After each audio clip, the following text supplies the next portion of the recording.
Hello दोस्तों, एक बार आपका फिर से स्वागत है हमारे यूट्यूब चैनल उत्तराखंड 360 में। और आज हम यहाँ पे बात करने वाले हैं उत्तराखंड की जनजातियों के बारे में।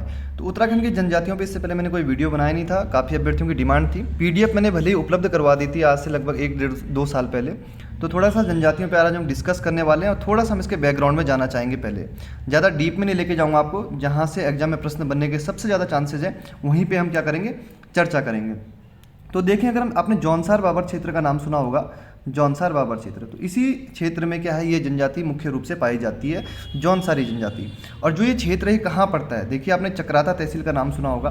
देखिए चक्राता हो गया, ठीक है, इसके अलावा त्यूनी हो गया, इसके अलावा क्या हो गया, हमारा कालसी हो गया। तो इसके अंतर्गत जो भी क्षेत्र पड़ रहा है हमारा ये जौनसार बाबर क्षेत्र है। अगर हम बात करें वर्ष 2004 की, वर्ष 2004 में क्या होता है, एक तहसील बनती है, कौन सी, त्यूनी, और इसके अलावा एक और बनती है कालसी, और इसके पहले चक्राता बनी हुई थी। तो इन तीनों को मिला के जो क्षेत्र है हमारा ये जौनसार बाबर क्षेत्र है। इतना ही हमें ध्यान रखना है। अगर हम इसको थोड़ा सा इतिहास में लेके जाएं, 19वीं सदी तक जो ये क्षेत्र था एक अज्ञात देश बना हुआ था। हेमा उनियाल जी अपनी पुस्तक में लिखती है कि जो 19वीं सदी थी उस समय तक इस क्षेत्र के बारे में किसी को पता नहीं था, एक अज्ञात देश की तरह था ये। लेकिन 1874 में क्या होता है, जीआरसी विलियम्स एक पुस्तक लिखते हैं, देहरादून का इतिहास, और उसके बाद यहाँ पर क्या मिलती है, लोगों को जानकारी मिलती है इस क्षेत्र के बारे में। तो ये पुस्तक एग्जाम की दृष्टि से महत्वपूर्ण हो सकती है। देहरादून का इतिहास जीआरसी विलियम्स की है, और इसका जो हिंदी अनुवाद किया है वो किसने किया, प्रकाश थपलियाल जी ने किया है। तो देहरादून का इतिहास अभी ये मैं लिखवाऊंगा आपको आगे, थोड़ा सा हम देख लेते हैं किस प्रकार से यहाँ पे पहले कहानी चलती है। इसके अतिरिक्त यहाँ पर एक पुस्तक और लिखते हैं, कौन, राहुल सांकीर्तियान का आपने नाम सुना होगा। तो इन्होंने एक पुस्तक लिखी है जौनसार देहरादून। तो इसके बाद ये क्षेत्र लोगों की नज़र में आ गया और लोगों को इस क्षेत्र के बारे में पता चला। अब थोड़ा सा यहाँ पे बात करते हैं नामकरण की। अगर हम जौनसार बाबर जो क्षेत्र है, ये नामकरण यहाँ पर किस प्रकार से यहाँ पे जौनसार नाम पड़ा, ये बाबर नाम कहाँ से आया। तो कुछ इतिहासकारों ने क्या कहा है कि जो जौनसार शब्द है वो किसकी देन है, हिंदू यूनानी, जो हिंदू यूनानी शासक थे, तो हिंदू यूनानी से ही क्या है इसकी उत्पत्ति हुई है जौनसार की। कुछ इतिहासकारों ने कहा है कि जो अरब विद्वान था अल-बरूनी, ठीक है, तो अरब विद्वान जो अल-बरूनी था उससे जोड़ा है यहाँ पर, और जौनसारियों को क्या हुआ, यवनों से जोड़ दिया गया और इसको नाम दे दिया गया था क्या, यौवनसार। और धीरे धीरे ये क्या हो गया, परिवर्तित होकर यौवनसार से जौनसार बन गया। कालांतर में क्या होता है, परिवर्तित हो जाता है और इसका नाम यौवनसार से क्या हो जाता है, जौनसार हो जाता है। लेकिन जो उत्तराखंड के मुख्य इतिहासकार हैं शिव प्रसाद डबराल जी, आपने नाम सुना होगा, शिव प्रसाद डबराल जी। तो शिव प्रसाद डबराल जी ने कहा कि ये गलत कथन है कि यमुनों से इसको जोड़ा जा रहा है। यमुना प्रदेश में स्थित होने के कारण इसका नाम क्या हो गया, जौनसार क्षेत्र पड़ा है। इन्होंने ये लिखा है, कुछ जो इतिहासकार है, कुछ विद्वान है, उन्होंने क्या लिखा है कि जो जौनसारी बोली में या की जगह क्या होता है, जा लिखा जाता है। जैसे यमुना को जमुना लिख देंगे, ठीक है, यमुनोत्री को जमुनोत्री लिख देंगे। तो इसी प्रकार यहाँ पर ये क्या हो गया, यमुना को क्या लिखा है, जमुना, यमुनोत्री को जमुनोत्री। तो इसी प्रकार यहाँ पे इसको जौनसार हो गया इसका नाम, या की जगह क्या हो गया, जा हो गया, तो इसका नाम जौनसार पड़ गया। तो इस कारण यहाँ पर अलग अलग मत हमें देखने को मिलते हैं। थोड़ा सा ये बैकग्राउंड है, थोड़ा बेस क्लियर करने के लिए एग्जाम में यहाँ से प्रश्न बनने के चांसेस काफ़ी कम है।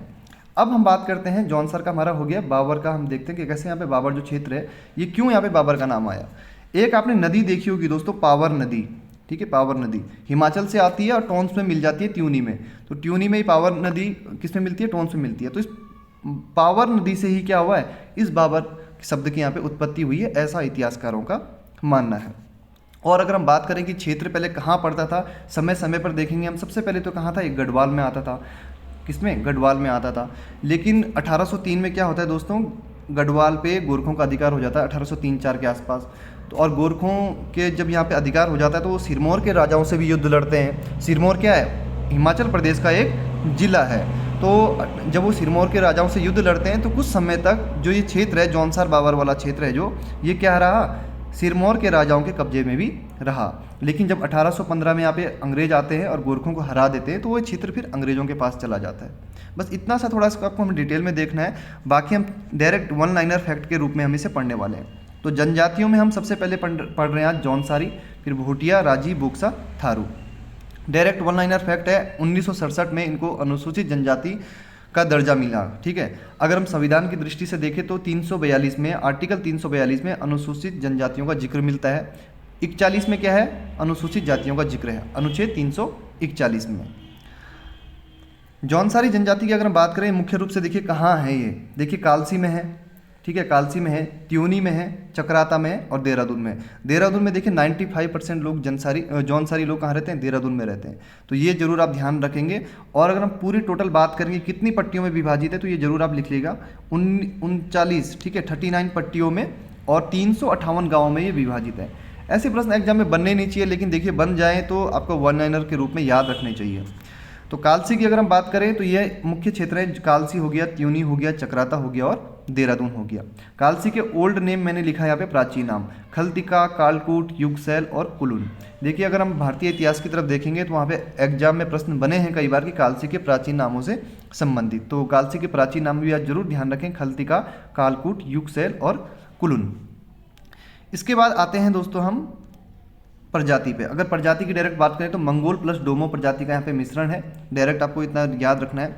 वर्ग की अगर हम बात करें तो खसास वर्ग हो गया, कारीगर लोहार सुनार हो गया और हरिजन खसास हो गया। तो इससे ज़्यादा डीप में आपको जाना नहीं है, कुछ भी इतना खास करने की जरूरत नहीं है, बस डायरेक्ट यहीं से वन लाइनर प्रश्न बन सकते हैं कि प्रजाति का ही मंगोल प्लस डोमो प्रजातियों का पे मिश्रण देखने को मिलता है। और ज़्यादा किताबों की तरफ ना भागें आप, कुछ सेलेक्टेड बुक्स हैं वहीं से प्रश्न बन जाते हैं, नहीं भी बनते हैं तो वो उन प्रश्नों को छोड़ देने में ही फायदा है।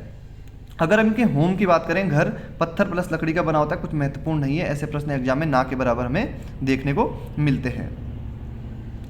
अगला आ जाते हैं, देखिए जजोड़ा, ठीक है, मैंने लिखा है एम लिखा ऊपर, एम का मतलब मैरिज, तो ठीक है, मैरिज का मतलब क्या है, जजोड़ा। जौनसारी में जो विवाह को क्या कहते हैं, जजोड़ा कहते हैं। क्या कहते हैं, जजोड़ा कहते हैं। और मुख्य रूप से यहाँ पे 3 प्रकार के विवाह में देखने को मिलते हैं, एक बेबी की, एक बोई देदी की और एक बाजदिया। देखिए इसमें 3 शब्द हैं, तो ये समझ लीजिए आप कि सबसे साधारण पद्धति का विवाह है। इसमें 5 शब्द हैं, इसको आपको ध्यान रखना है, मध्यम स्तर का है। और बाज दिया यानी कि बाजा, ठीक है, जब जिस शादी में क्या हो रहा है, बाजा बज रहे हैं, तो वो क्या होगा, सबसे ज़्यादा शानो शौकत का विवाह होगा। तो बाजा दिया या बजा दिया, जो भी आप इसको इस प्रकार से देख सकते हैं। तो बेबी की का अर्थ क्या है, दावत।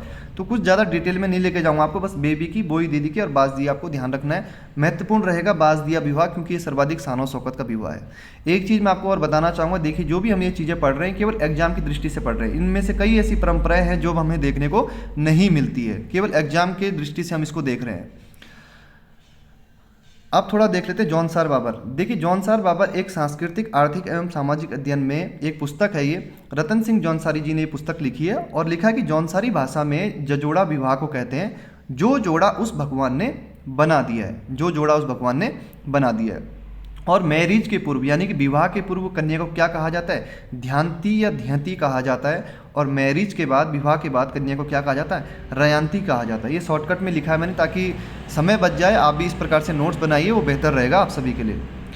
बुक मैंने आपको यहाँ पे 2 बताई है, एक बुक मैंने रतन सिंह जौनसारी की आपको बता दी है, एक देहरादून का इतिहास हो गई GRC विलियम्स की, और एक हो गई जौनसार देहरादून महापंडित राहुल सांकीर्तियायन की। इनकी काफ़ी रचनाएं हैं जो एग्जाम में पूछी जाती है। हिंदी की दृष्टिकोण से देख लीजिए आप या उत्तराखंड के दृष्टिकोण से देख लीजिए तो काफ़ी महत्वपूर्ण है राहुल सांकीर्तियायन हमारे लिए। एक यहाँ पर है जीवधन। वर पक्ष की ओर से मंगनी के दिन कन्या को जो रकम दी जाती है उसे जीवधन कहा जाता है। तो वर पक्ष की ओर से मंगनी के दिन कन्या को जो रकम दी जाती है उसे जीवधन कहा जाता है। तो इस वीडियो में फिलहाल दोस्तों इतना ही, बस एक डेमो वीडियो मैंने आपके लिए बनाया था। आपको वीडियो कैसा लगा जरूर कमेंट बॉक्स में बताएं। और इसकी जो PDF होगी और इससे रिलेटेड जो भी आपको प्रैक्टिस सेट मिलेंगे, आपको हमारी ऐप डाउनलोड करनी है। उत्तराखंड 360 नाम से आपको प्ले स्टोर में मिल जाएगी, उस ऐप को आप जरूर डाउनलोड कर लीजिए। जौनसारी जनजाति से रिलेटेड इस महीने के अंत तक आपको सभी वीडियो प्रोवाइड करवाने की जिम्मेदारी रहेगी और प्रैक्टिस सेट भी आपको यहाँ पे मिल जाएगा, कम से कम 150 से 200 प्रश्नों का। तो जरूर आप ऐप डाउनलोड कर लीजिए उत्तराखंड 360। मिलते हैं दोस्तों अगले वीडियो में, धन्यवाद।